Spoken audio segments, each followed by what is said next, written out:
book. Thank you all very much for joining us either on Zoom today or on the live stream. And we're excited to be hosting the second session of the day, which is the Women in Tech panel, as part of our virtual Martinhal Entrepreneurship event, our 4th edition. We're just waiting till 1:59 before we start letting the attendees in, because we've got lots of attendees who are waiting in the waiting room. And then we are going to, we're live on Facebook, so fantastic. Welcome to our 4th virtual Martinhal Entrepreneurship event, everybody, for this Women in Tech panel. We have some great speakers. I'm just going to hand over to the moderator of the panel, Ayumi Ayoki, sorry. Is that correct? Aiki, yes. Who's founder and president of Women in Tech. Gives me great pleasure. You can find out more about all of our speakers. Their bios are on our website online. I'll hand over to Ayumi. Thank you for being here. Thank you so much, Chitra. So hi, everybody. I'm Ayumi Ayoki. So I'm the founder and president of Women in Tech. And I would like to welcome you all to the Martinhal Entrepreneurship online event. So it's the 4th edition, but the first one online, which because of COVID-19. And I would like to say a special thank you to Chitra Stern for inviting me to moderate this panel on the topic of women in tech and the issues that are facing us. And I couldn't be more delighted to open this debate with 2 amazing women, Sandra Wirstrom from Sweden and Elizabetta Camilleri from Malta. It is crucial to raise awareness on the gender divide that exists across the world in the tech industry today. Because despite decades of progress towards workplace equality, women remain underrepresented in the technology workforce. And the figures speak for themselves. According to Eurostat, only 17% of the people working in STEM roles across Europe are female, and only 5% of leadership positions in the technology industry are held by women. But why does it matter? Well, technology is part of every aspect of our lives. Not only does it drive our economy, but it's inventing our future. Products and services are being developed and delivered based on the perspectives of only 1/2 of the population and not designed with the needs of everybody in mind. So let's make a small survey here. Let's do a survey. Who do you believe that you are working in the tech industry? So there's going to be a little survey that's going to be coming up on your screens, and you can just answer by yes or no. So are you working in the tech industry? So let's see, even I'm going to be answering it. There we go. So please vote. And then we're going to check just now what the answers were like. So women, we make up 1/2 of the consumers, and the tech companies need to reflect this on their workforce who are designing those products. Because the gender gap that exists today are preventing women from playing their full role in shaping the future of our society, as STEM careers are projected to be some of the most sought after in the 4th industrial revolution. Diversity and inclusiveness are essential in every industry, but they are really critical into tech because diverse teams perform better and they generate more economic growth. So it's not only a matter of an ethical matter, but also an economic matter. So how does tech impact my business? I would like to know. So we have a second survey that's going to be coming up. And I would like to know, do you believe that technology is having a major impact on your business today? So please vote, yes or no. It's very simple. And I would love to see the feedback just now. Which makes us think how to create a smart, sustainable, okay, so we have some results here. Do you believe technology has a major impact on your business? Well, we have 100% yes, 100% yes. That this just shows that how important it is that this workforce in technology is going to be representing by all kinds of people in gender, ethnicities, cultures, environments, and social backgrounds as well. So how do we create a smart, sustainable, and inclusive future that is encouraging women and girls to become innovators? And here we have, so we have just the results of our first poll. So do you believe that you are working in the tech industry? So we have 50% saying yes, 50% saying yes and 50% saying no. So it's interesting to see that half of the people think they are working in tech and others don't. Well, 100% of all of our participants, they agree that the technology is having a huge impact in the industry and in the businesses today. So somehow we are all dependent on technology today. We're all women in tech. So I'm going to tell you a bit more about the work we do in Women in Tech, just before getting to know our two wonderful speakers and spending some time with them to find out more about their vision and their work. So Women in Tech, we are a nonprofit organization with a mission to help close the gender gap that exists today and to empower women and girls with the necessary skills, the confidence and the opportunities to succeed in tech. And let me say that we're not just a network of women getting together to talk about our challenges. We take action. And we do this under four main pillars, which are education, entrepreneurship, social inclusion, science, and innovation. Our movement has spread across the world very rapidly, with the opening of 15 chapters and a community of over 20,000 people in 70 countries. So having said that, I am thrilled to present to you our panelists, Elizabetta Camilleri and Sandra Wirstrom. So Elizabetta Camilleri is a woman in tech who is passionate about tech innovation and its power to improve our daily lives. Her current role as a senior advisor to the boards of PE and VC-funded organizations enables her to drive exponential growth by using data, AI, and emerging technologies to drive transformational innovation in the most sustainable way possible. Her background is in commercialization of technology, and it spans across startups, blue chip corporate organizations in Europe, the Middle East, and the USA, so really all around the world.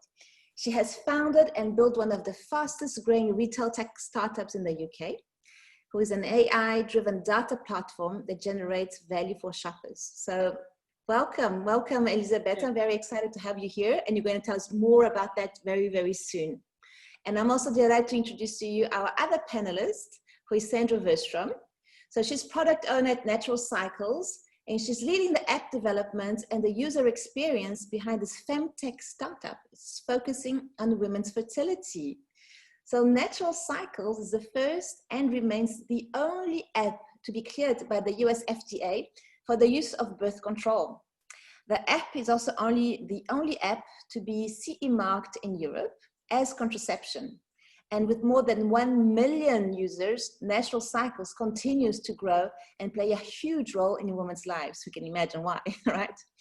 So Sandra boasts a background of working with successful Swedish startups within fin and edtech. She had worked to break new ground and scale up services and products to new international markets. Today, together with a strong team at Natural Cycles, she continues to focus on pioneering women's health with research and passion, by empowering women with the knowledge that she needs to take charge of her health. How important is that? Thank you so much. Welcome, Sandra. So I'm very, very honored and delighted to have you both here with us today. And I would like to start by asking you both a question. I would like to know about your journey as a woman in tech. What have been your biggest successes and your main challenges? So let's start with you, Sandra. Hi. So I would say my biggest successes is where I'm at today, like being able to work on a product like this, serving more than 1 million users. It's just an amazing journey that we are on, and being able to have such a big impact on the women's in the world, especially now in this pandemic as well. But with any woman working in tech, you also face challenges with the stigmatization and the stereotypes and so on. But that doesn't stop me in any way, driving the mission forward, what we are doing.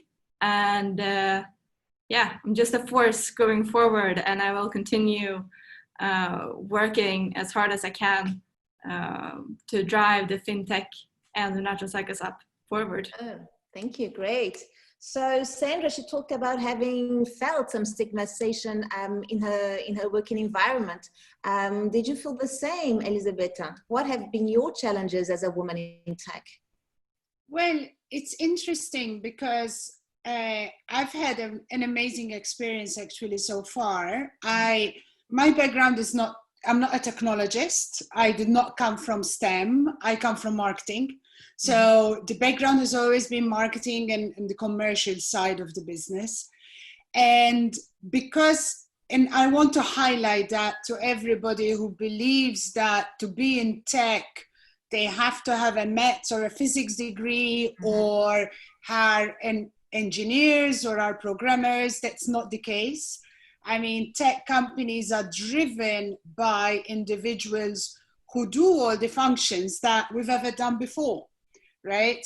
And I've always leveraged that part. Maybe that's why I've never really encountered, or I felt that I encountered a lot of stigmatism or stigma around my role, whether it was working within big tech companies, but also fundraising for a technology startup, right? Actually, there are, I believe, more and more big tech companies who are making a concentrated effort to include women for this simple reason, and same arguments you made, Ayumi. They recognize the need. The challenge many times is the pipeline, right? I mean, around applicants, etc. And I think that's one of our biggest responsibilities to support that. But I would say most probably one of my biggest challenges has been a challenge that everybody faces in this industry, and that is time. Everything moves at 1,000,000 miles an hour. And I want to highlight the fact that this is a challenge that both males and females encounter. And I want to highlight it because I don't want females to feel as if we are getting all the challenges and the male side are having a ride, right? There are areas where we are on the same platform, and it's up to us to really drive and be part of all the innovation and the change that is happening. In terms of successes, I always say I'm still work in progress, right? So my success, I feel, is the fact that I have managed to take my very wide breadth of experiences and adapt them to different industries, always leveraging tech, right? And this is one of the things that I wonder whether females are better off at, where the breadth of interests, the breadth of experiences, and then thinking extremely strategic and creatively to adapt those insights into a very innovative organization. Oh, great, thank you.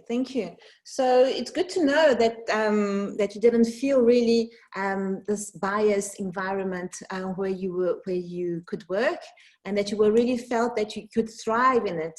So did you have a role model that really inspired you to thrive in this way? Let's start with Sandra. I would love to know who your role model is, if you have one. Well, I would say any woman who empowers another woman to give them a chance to take a step forward within their career is a role model to me. Just looking into my journey coming into natural cycles, that is what exactly happened to me. I was very young in my product owner career, and I got the opportunity to test myself within this field, and luckily I was able to succeed and also show what I can give to the company and what I can give to the mission of the company, which I really believe and stand by. So I would say any woman who continue to drive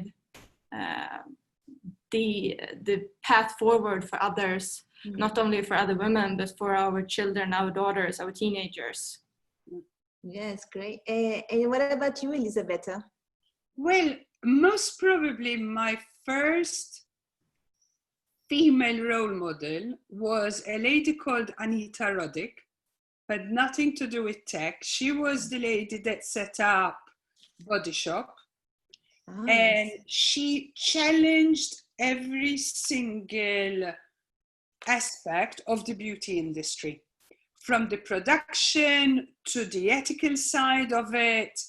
And she fought throughout to keep extremely close to her values, even by supporting a lot of causes, including Amnesty International, etc., before supporting causes was fashionable, right?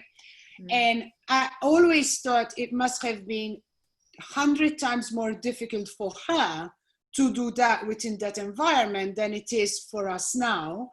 And if she had the energy and the drive to do it, that means that we can all try as well. One of my current mentors is actually the New Zealand Prime Minister, Jacinda Ardern. I love the way she leads in a passionate but extremely articulate and clear way. I think that literally brings out the best of two aspects of female characteristics, right? You do not have to be stern, you do not have to be always negative. Actually, by being human and by understanding what is important to everybody, you can still manage to achieve. Well, let's be honest, most of the other prime ministers have not managed to achieve around the world, even within this extremely difficult time. Yeah, showing also vulnerability, that's correct. So for those who are joining us now, because we have some late arrivals, I'd like to say that we are here at the 4th edition of the Martinhal Entrepreneurship event with Sandra and with Elizabetta. So if you want to ask them questions, please do so. You have a Q&A on the side. Please use a Q&A, and at the end of our panel, we're going to be more than happy to ask your questions and to share the answers with our ladies here. So, Sandra, there has been a boom in innovations designed to support, improve, and promote women's health, better known as femtech. From period tracking apps to wireless breast pumps to wearables for menopause relief. Let me ask you this question. What do you think are the major gender barriers in healthcare today? Thank you for that question. It's a very important one. So I think the major gender barriers in health are that women are accountable for 80% of the healthcare workforce, and even less of them, less than 40%, as I call it, like have a seat at the table. They are part of driving the innovation and are part of making the decisions forward, and even less have a position within a CEO or at a board member level. And I can definitely see the same issue with women who work directly in femtech or any tech industry. And we've been discussing the reasons around this in many different forums. Both we've been touching upon on this now in the stigmatization and stereotypes and so on. But we have also had a long generation of women before us putting the women on the agenda, doing great things within healthcare, within femtech, who has been like leaving the floor for us to continue to drive that forward. For example, Stephanie Charlie has been an amazing role model in this.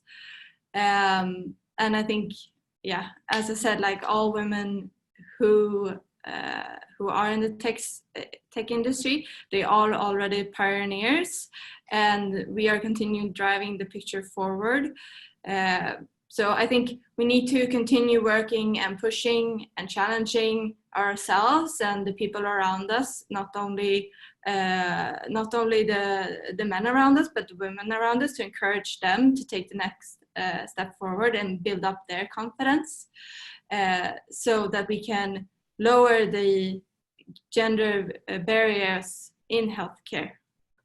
And talk more openly about it, right? Because there has been quite a bit of a stigma around women's health, and maybe with technology we're going to be able to put down those barriers and improve health tech for women all around the world. I hope Absolutely. So. Elizabetta, you are the expert in data and AI. And though everyone's talking about this, about data and AI, do you think that data is biased? If so, how? Oh yeah, absolutely. I mean, I have to clarify actually, bias was not born with AI or technology. Mm-hmm. Bias is actually the result of thousands of years of history where decisions were made by the privileged few, which meant that decisions was based on their reality, right? So I always say the bias that we see is not even just gender biased. It's racial bias, it's age bias, it's mental and physical capabilities bias. It's anything that is not average or representing those that are making decisions. Now, one of the best books I've read on the subject lately is actually Invisible Women by a lady called Caroline Chirado Perez. I have no connection to Caroline. I just found her book amazingly insightful on all the different areas that bias impacts our daily lives, right? And that is because no matter how much of an effort we try to understand what someone else needs or is feeling, it's genuinely impossible unless you're in it, right? So, which means that there needs to be a wider representation, especially with AI, to ensure that people who are feeding into the algorithms are taking into considerations all the aspects that are going on. Now, AI provides a very interesting double-edged sword, right? So on one hand, we have now the power to use data to really understand the need of different groups of people and adapt tailored solutions, right? So we can start moving away from one size fits all. And I would say I'm seeing a lot of interesting concepts around this, whether it's personalized health services, personalization in education, and Chitra might be able to tell us quite a bit around this, personalization in marketing, city planning. If we focus on capturing the right data, and if we focus on ways to use that data intelligently, AI could be a fantastic solution to take away that bias. However, the problem then with AI is that it's still built by humans. So unless there is diversity within the group that are building the AI, humans are inherently biased because of the narrow view that we all have, no matter how worldly we think we are, right? So what is important is to have a mix of individuals that are feeding into the solutions, that are representing the users that we want to be able to target. Just to give you an example, it might make a bit more sense. When I was building Sales Gossip, we knew we needed to build smart algorithms to help us understand and personalize this service to each user. And of course, a lot of it was around shopping. And the data scientists come in. And of course, we need to keep in mind that data scientists are, in general, I'm generalizing here, extremely rational individuals, whether they're male or female, right? It's linear, they're rational. So trying to convince them that our shopping behaviors and our brand preferences are purely emotional, it's incomprehensible to them, right?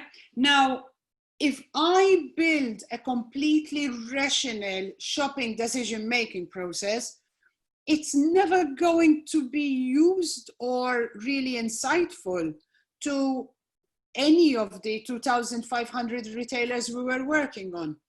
So we built what I used to call the beauty and the geek AI teams. The beauty were all the fashion editors who understood the complexity of decision-making that goes into buying a new pair of jeans. Mm-hmm. And on the other hand, you have the scientists who are trying to capture all of this and create very smart algorithms.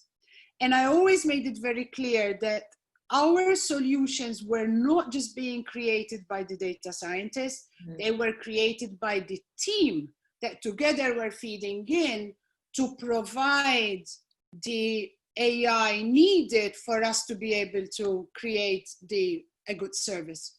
And that is the only way you can start taking away the bias. There are some industries that are trying and doing it well. There are some industries that in my opinion, are abusing it. I mean, one of them is the recruitment industry. We keep hearing about AI being used in recruitment to filter through the hundreds of CVs that are coming through. Now, there are two things that backfire there. Most of those algorithms are actually being built by males, and not actually any male, the super rational males.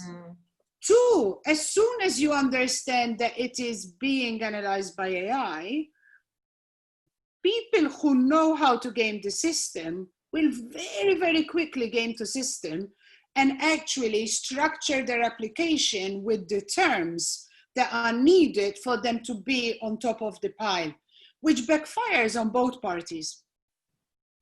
Super interesting what you just said, Elizabetta, because I do have a friend that was working on an AI project for a hiring company, an HR company like this. And in fact, what you told me about, which I was, that's really when I really saw how bias in AI exists, is that she was saying that they wanted to be very objective about the hiring system. So they decided not to put any emotions or any personal team to the hiring. They wanted to give it all to this AI so that they can do it without having, seeing the picture and everything. But as you said, AI, this whole system was being fed by hundreds and millions of data that have been built through years and years of bias. And in fact, it learned very quickly, and they realized that as soon as there was the women CVs were being downgraded while male CVs were being upgraded. Women who were at that certain age that weren't married, but at the age of getting married or having children were downgraded. Women that had more than 2 children were downgraded, and things like that. So it became even worse. In fact, it was more biased than normal.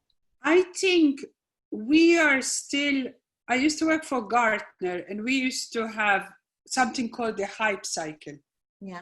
Right?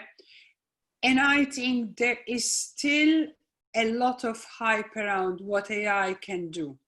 I think AI can be misused if it is used to making decisions be based on not really based on what that decision requires, right? So for example, if you're building a team, even if I'm building a team of data scientists, so at the moment I'm trying for one company I'm working with to build a team of data scientists, you still need to get the chemistry for them to work together, right? It's a bit much bigger than these are a set of characteristics. Now, I believe AI will end up doing a lot more than we think it will ever do, but we're so far away from that. I think the magic combination is the two together. A book that I was reading, another book, was called The Dissenter, right? Where you have the mix of the computers and the human beings. And the computers can analyze data in a way that is faster than any of us can ever do in a lifetime. But it's the human beings that bring in the critical thinking needed to make, whether it's health decision, recruitment decisions, anything that impacts human beings. Thank you so much. Yes, Elizabetta. Sandra, how does AI can affect femtech?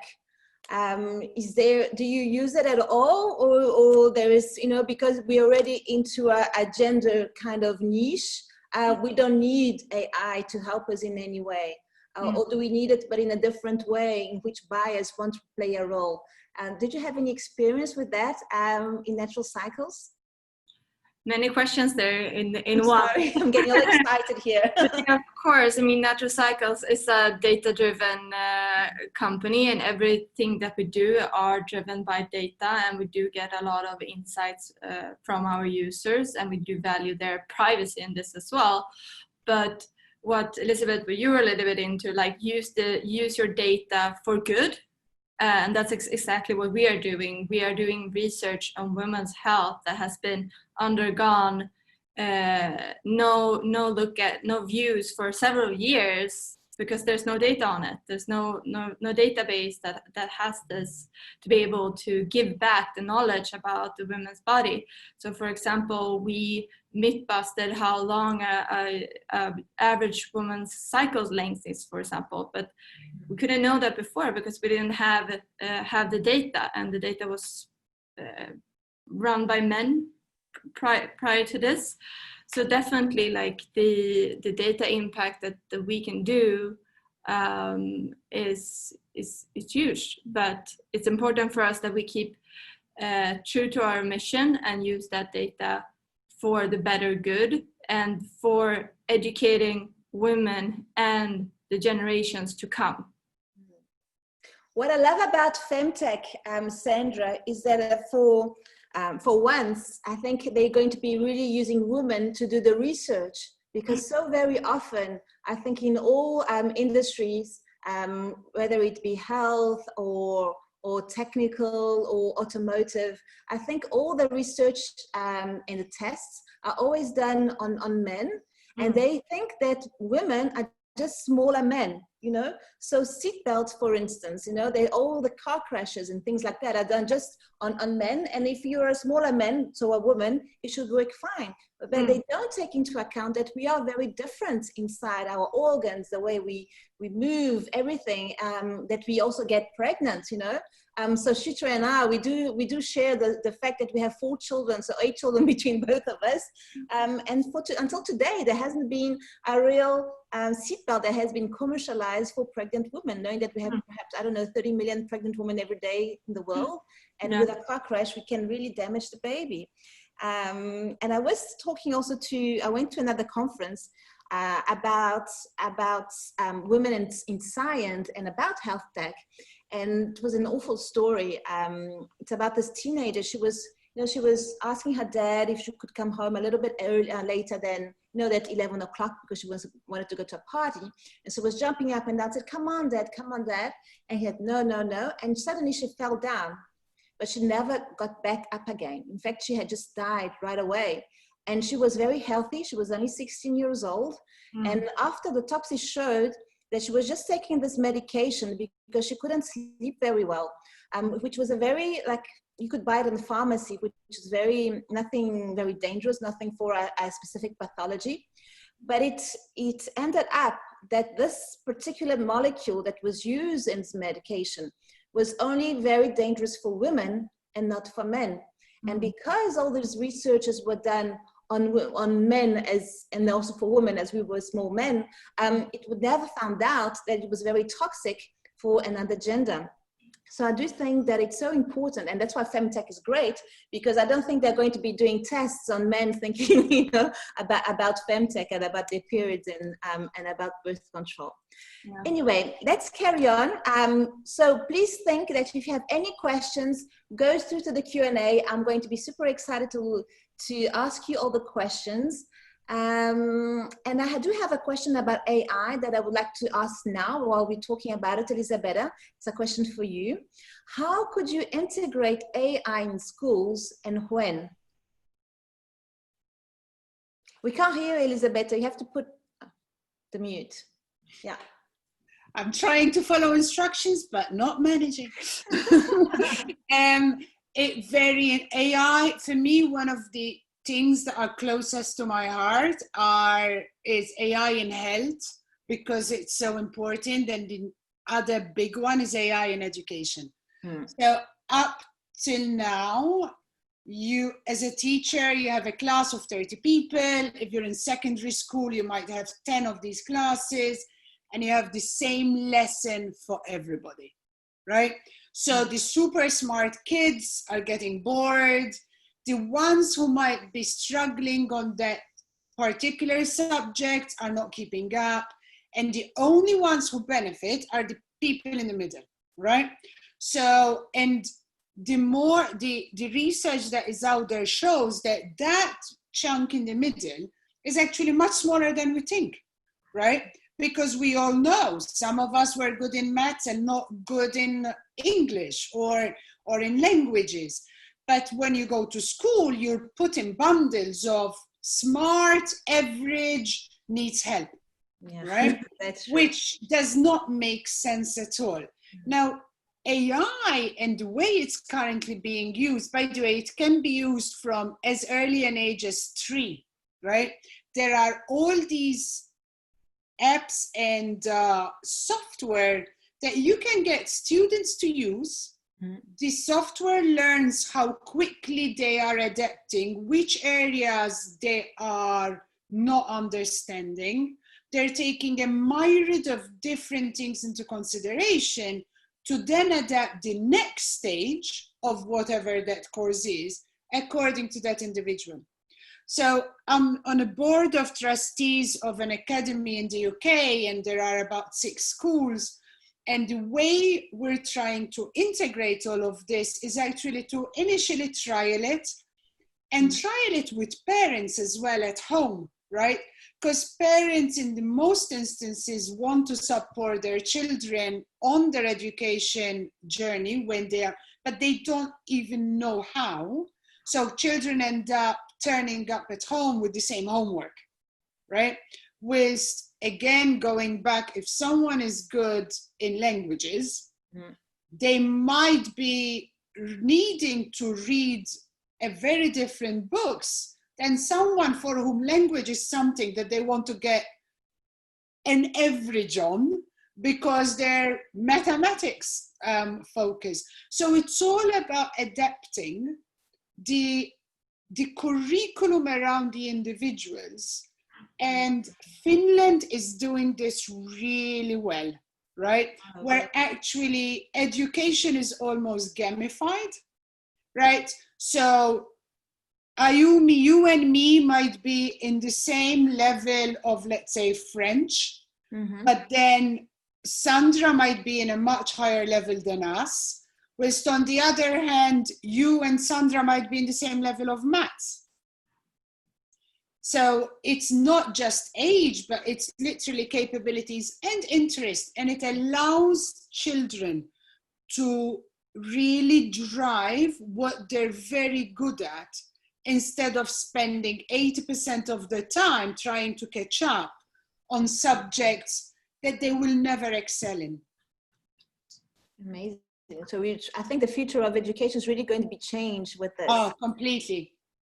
We have Shitra. Yay! Yes, hello everyone. Hi. I was called in just because, I mean, both of you mentioned at one point, yeah, maybe Chitra can step in, only because we're developing the United Lisbon International School right now, which I've mentioned at the start of the day, in the Park of Nations area. So Roman and I are investors in the school, in this new international school from kindergarten to grade 12. And it's really exciting being able to start from scratch and having tech at the heart of the operations, as well as facing this pandemic now, you know, very unprecedented times on all fronts for all businesses.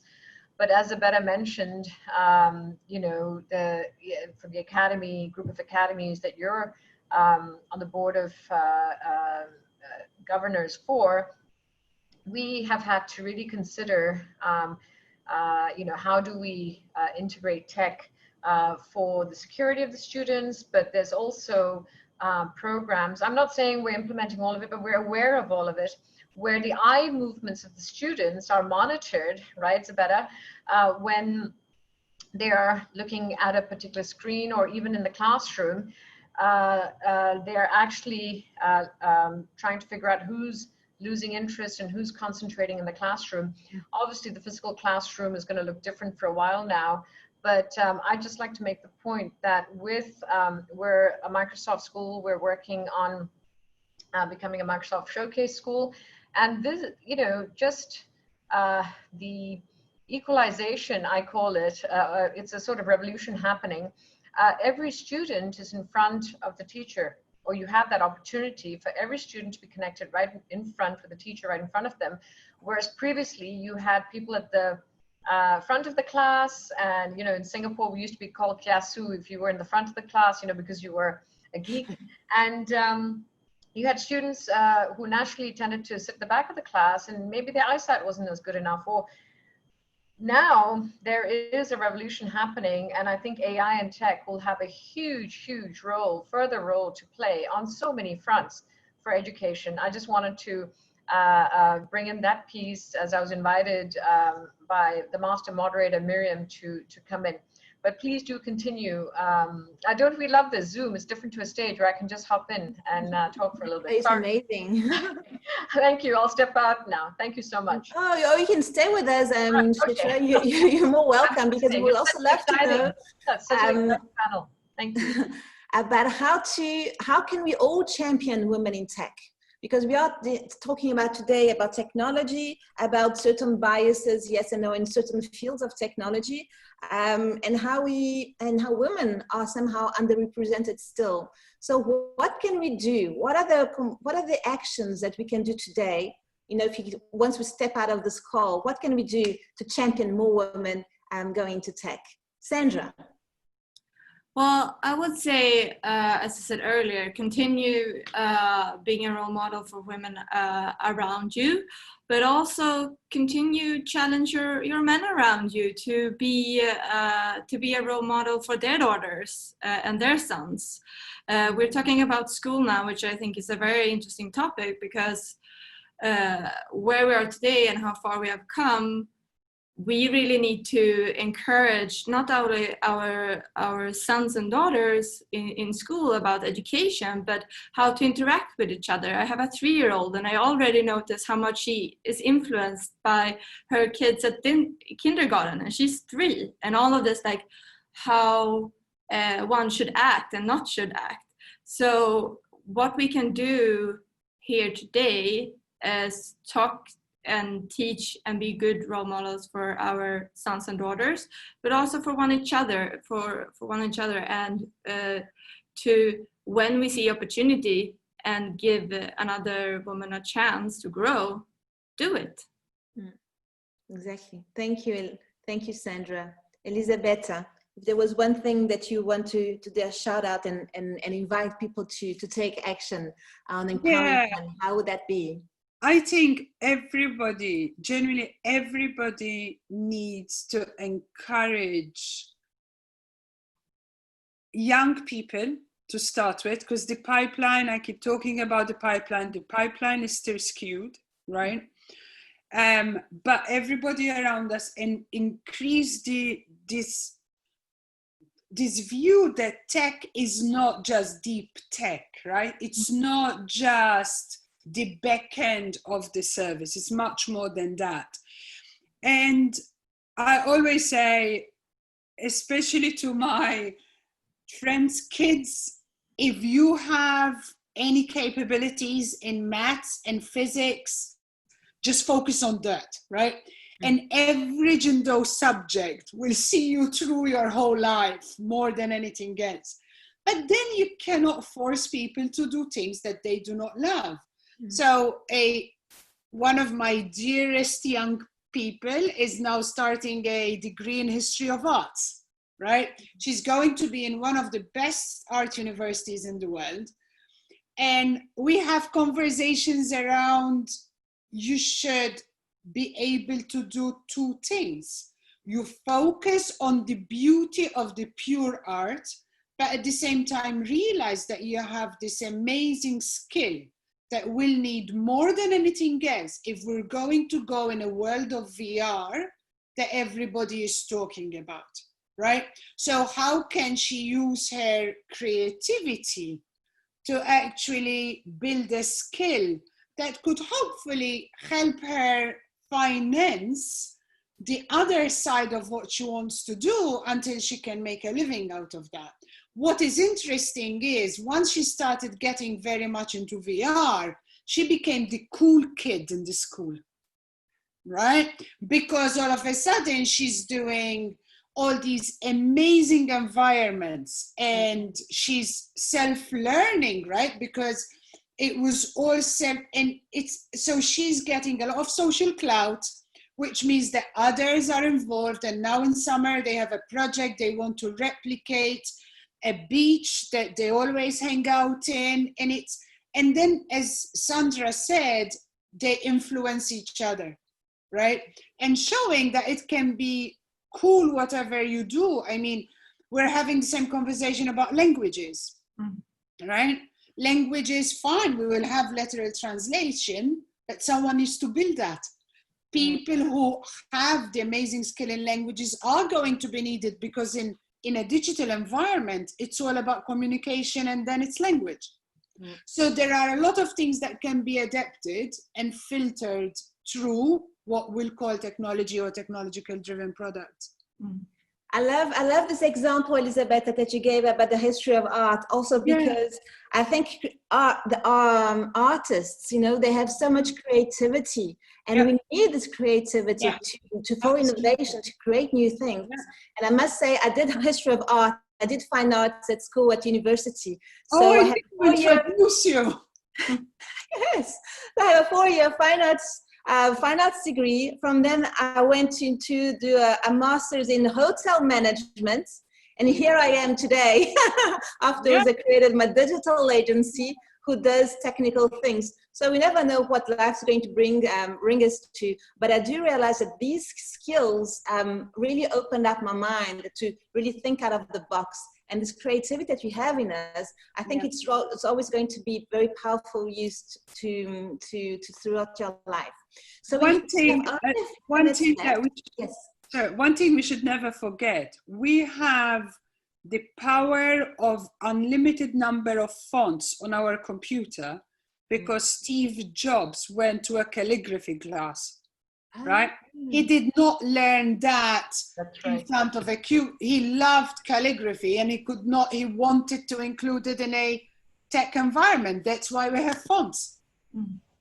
Amazing. Elizabeth, just second what you said about anybody can work in tech. You don't have to be a coder. I started out with having a passion for delivering great customer experiences and ended up here and love what I do. So going back to the 50-50 poll earlier in the session, you don't have to be coding to be in tech.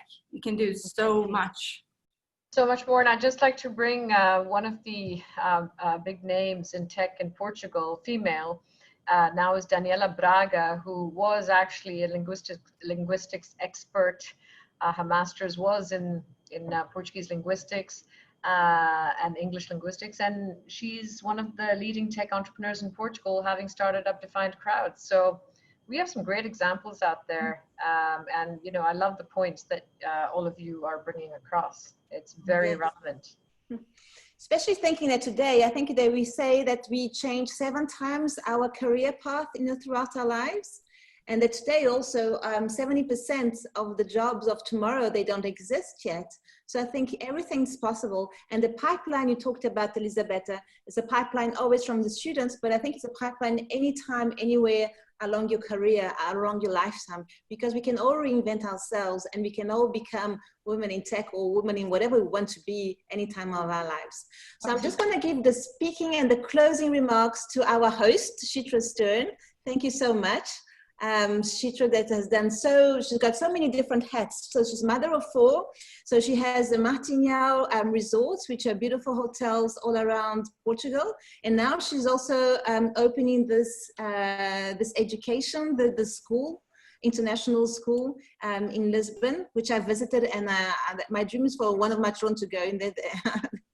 It's one of my, that was going to be my Saint Graal. One day I will put one of my children in there. So Chitra, thank you so much, and to you. Thank you all so much. Thank you, Ayumi, for moderating this great panel and tying all the relevant points together and asking, very pertinent questions of Sandra and Elizabetta. Thank you, Sandra and Elizabetta, for being here today. And, bringing a women in tech panel was a crucial thing for me for the fourth Martinhal Entrepreneurship event. Actually, a women in tech session, which we readapted and re-engineered into a panel, as you all know. You were all supposed to be speakers in the longer version of the event, but I'm very proud that we've re-engineered this in the way we have for the virtual Martinhal Entrepreneurship event. And, the education hub that we are designing, which includes the international schools, so the United Lisbon International School is actually part of a wider education hub, will have a lot of innovation in there with partnerships with tech companies and partnerships with centers for entrepreneurship. And as the incoming president of EO Portugal, I feel extreme pride to be running this event today and having all of you here. Thank you for making the time, Ayumi, Sandra, and Elizabetta, and for sharing your knowledge, because without knowledge sharing and women working together, we're not going to necessarily get through this. Sorry, that was the alarm to tell me that I should stop talking. So thank you. See you all soon. Thank you so much. Thank you, ladies. Thank you to all the participants. And yes, see you soon for the next edition. And the next session is on at 3 p.m. on social entrepreneurship. Please do join us either on Facebook live stream, or if you still have time to register, get on the link on the website and register for the event. It promises to be a really good event. And the last session for the day is at 4 p.m., which will finish at 5. So thank you all. See you all soon. Bye. Thank you. Bye-bye. Thank you. Bye.